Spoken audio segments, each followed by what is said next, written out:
When you listen to native speakers speak, do you feel like you're trying to catch a train that never stops? I understand how you feel because that's how I used to feel. Just like a high-speed train that rushes past the station, native speakers' English can feel too fast to catch.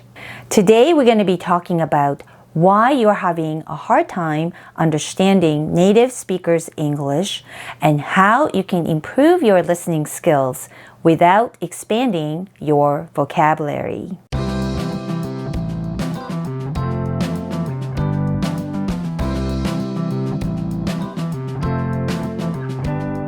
Hi there, this is Erin. There are three main reasons why non-native speakers don't understand native speakers' English. So let's explore each category and find out how we can start understanding native speakers' English better. First of all, if you don't understand the meaning of English words, phrases, idioms, or expressions, or if you don't understand English grammar, the rules of how English sentences are formed, you won't be able to recognize it even if you hear it.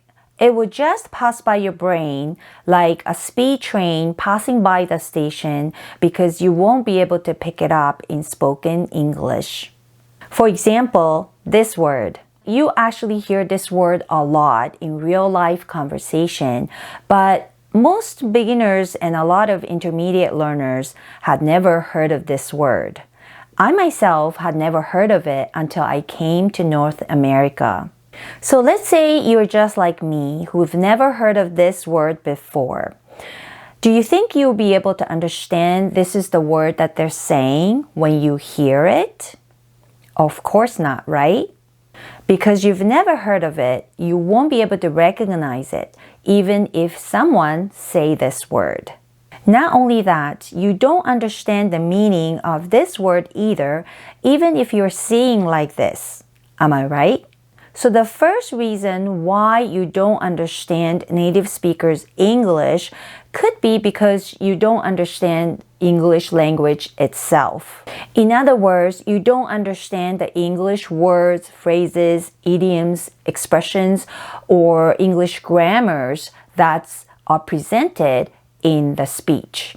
If this is the reason why you're having a hard time understanding native speakers' English, then you want to spend some time reviewing or learning basic English vocabulary and grammar first.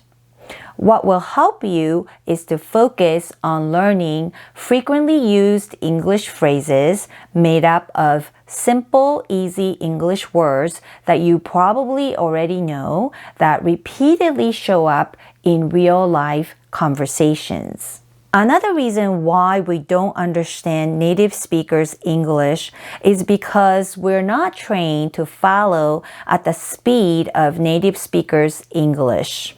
Did you know that the speed of the audio materials we use in our English classes or lessons are usually much slower than the speed of the actual conversation in real-life situations? This is why even if you score really high on English proficiency tests such as IELTS or TOEIC, you can still find it very challenging to understand native speakers' English. So the second reason why you don't understand native speakers' English could be because of the speed of their English in real-life situations.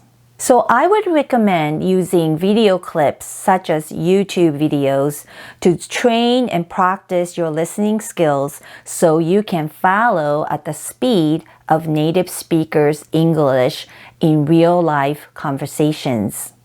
In this video, I'm going to share a 5-step strategy using YouTube videos to improve your listening skills so you can finally understand native speakers' English. Check it out if you're interested. Lastly, if you don't understand the English pronunciation, you won't be able to recognize it even if you hear it. Let's take this word that I mentioned earlier as an example again. Let's say you know the meaning of this word, but you don't know how to pronounce it. Do you think you will recognize it when somebody actually say this word? In case you don't know the meaning, it means strange or odd. In this case, you still wouldn't be able to recognize it even if you know what it means, because you wouldn't be able to know that this is the word you heard and this is how it's pronounced. So if you know the meaning but wouldn't be able to understand in spoken English, then it likely means that the problem is the sounds. This is why it's very important you learn how to pronounce the word when you're learning it the first time. But what's more complicated than a simple pronunciation of a word is what's called the connected speech. Here's a little secret. Native speakers don't say English the way we learned in class. In other words, English sounds change in spoken English. And this, I would say, is likely the main reason why most English learners have a hard time understanding native speakers' English. Well, let's take a look at some well-known examples of connected speech. First of all, yes is often pronounced ya, yup, yeah, yes, yes. Going to is gonna. So I am going to go home is I'm gonna go home. In the same way, want to is wanna. I want to visit Europe is I want to visit Europe. Got to is gotta. I got to go. I gotta go. Trying to is tryna. So I am trying to work is I'm trying to work. Should have is should've. So I should have called him is I should have called him. In the same way, would have is would've and could have is could've. Lastly, who is this is who this. Have you heard of any of these before?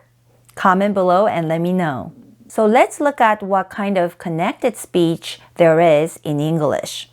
First of all, there's linking. In linking, the last sound of a word is linked to the first sound of the next word. For example, in consonant and vowel linking, such as some of, it's some of, some of. Some of my friends love to cook. Or check in, check in, check in. I'd like to check in, please. And fall apart is fall apart, fall apart. So if you sit on this, it'll fall apart. And there's also consonant to consonant linking, such as sit down, sit down, sit down, sit down please. Or look forward to, look forward to, look forward to. I look forward to seeing you. I look forward to seeing you. And wait for, wafer, wafer. Do you wait for her? Do you wait for her? Do you wait for her? And lastly, there's vowel to vowel linking.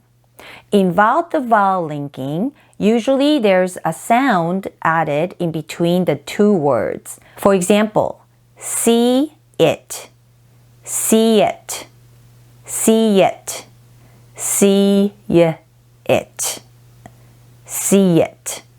Or he asked, he asked, he asked, he asked, he asked.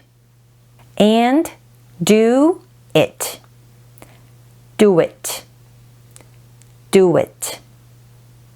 Do it. Do it. The changes of English sounds make native speakers' English more smooth and faster.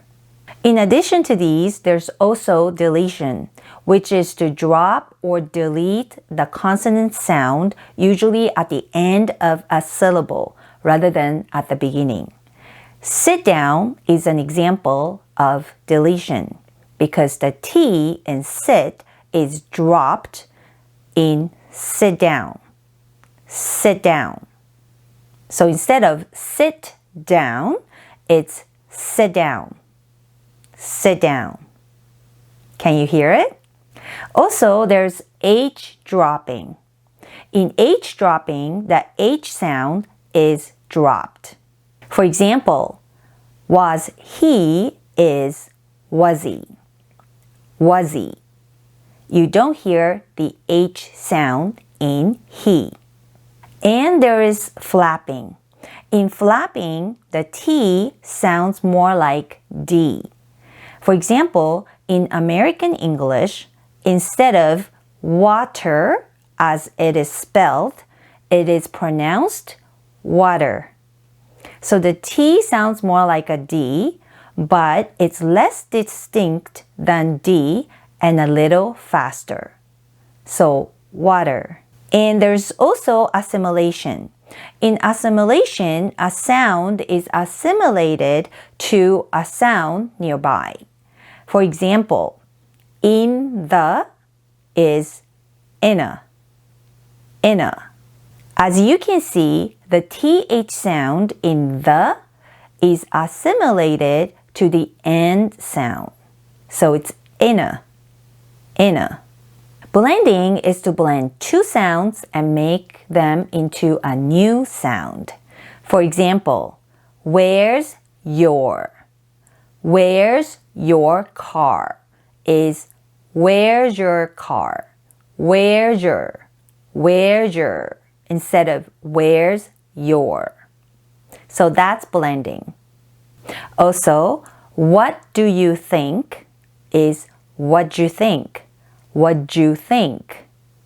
And what did you think is what you think. What you think. Lastly, there's reduction. In reduction, the stress of a word is reduced.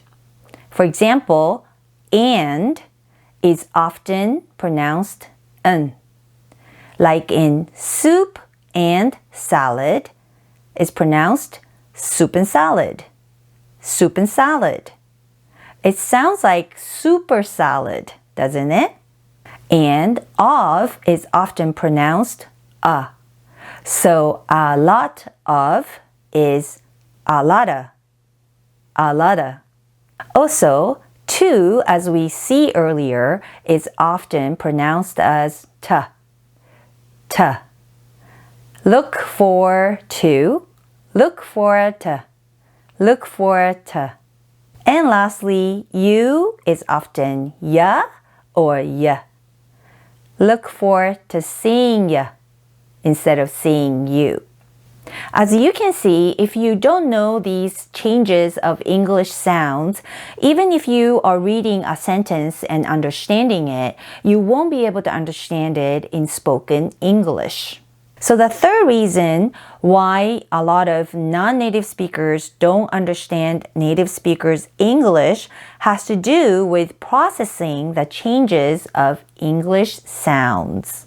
Now, it might sound overwhelming to have to know and remember these rules when you're speaking, but with the lip method that I shared in this video, I was able to learn how to make these sound changes naturally without even having to study these rules. In fact, I didn't even know any of these rules existed until I started to learn how to teach English. So when you use the lip method to practice your English, not only that you're able to understand native English speakers' English, but you're also able to make these sound changes like natives do.